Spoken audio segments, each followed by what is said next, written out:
டெஸ்டோ தமிழ்நாட்டில் மந்திரி சீட்டு விளையாட்டு விளையாண்டு பல கோடி இடங்கள் முடிச்சு வச்சுருக்கான் மந்திரி. முதலமைச்சரும் எழுதி வச்சு தவிச்சுக்கிட்டு போகிறான். எம்எல்ஏ அதுக்கு மேலே அவனை பினாமியாக வச்சுருக்காங்க. எம்எல்ஏவும் பினாமி வச்சுருப்பான். மந்திரி முதலமைச்சருக்கு பினாமி, முதலமைச்சருக்கு கீழே மந்திரி பினாமி, மந்திரிக்கு கீழே இவனுக்கு பினாமி. எவ்வளோப்பட்ட பினாமிகள் இருக்க வேண்டிய இடத்த பிடிக்க வேண்டிய இடத்த டைம் பார்த்து பிடிப்பார். வானரப்பட இராணுவத்தை வச்சு தான் பிடிக்க முடியும். பிடிச்சி உள்ள தூக்கி போடணும்ல. உழைப்பு இல்லாமல் பூமி அடித்து பேப்பர் கட்டுக்கட்டாக இறைச்சி பேப்பர் மூலியமாகவே உள்ள செயலறைக்கு போயிடுவான்.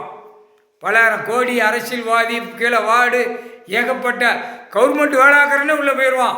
எல்லாமே அந்த பத்திரப்பதிவு எல்லாமே தோண்டி எடுப்பார். நீதிமன்ற கோர்ட்லேயும் தோண்டி எடுப்பார். வழக்கு ஓடல அந்த பெட்டியும் சேர்த்து எல்லாமே கணக்கு ஒண்டிச்சு எடுக்கல உள்ளே போயிடுவான் செயலறைக்கு. ஆணும் பெண்ணும் முக்கால் சத்தியா புரிஞ்சுக்கப்பா. பெட்டிஷன் போட்டு எவ்வளவு பூமி அழிச்சிக்கிட்டு இருக்கான். அப்பா விளையாட விடுதாரு. நீ எவ்வளவு ஆத்திரமா அழிக்கணுமோ அழி அப்படிங்கார்.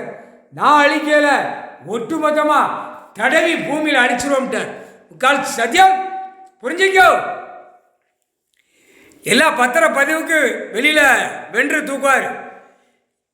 நீதிமன்ற கோர்ட்டில் பத்திரம் மாதிரி பதிஞ்சு பேப்பரை விட்டு வழக்காடி ஓடுதா அது வழக்கறிஞர்களை தூக்குவார். இதுதான் 2 கணக்கு.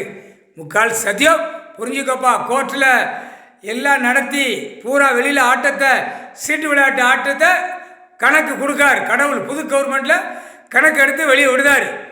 புது கவர்மெண்ட்டு பழைய கவர்மெண்ட்டு எல்லா கணக்குமே ஒண்டிச்சு எடுத்து விட்டுக்கிட்டே இருப்பார். கணக்கு வரையில் லாக் பண்ணிடுவார். முக்கால் சத்தியம் 2 தரப்புலையும் பத்திரப்பதிவு நீதிமன்ற கோர்ட்டு வெளியில் வழக்கறிஞர்கள் இந்த கணக்கு எடுப்பார். அடுத்தாப்புல பத்திரம் பதிஞ்சு எடுத்து ஓடி போயிருந்தா அந்த வென்ற பிடிக்கல 2 தரப்புலையும் பூரா பினாமியாக வரும்.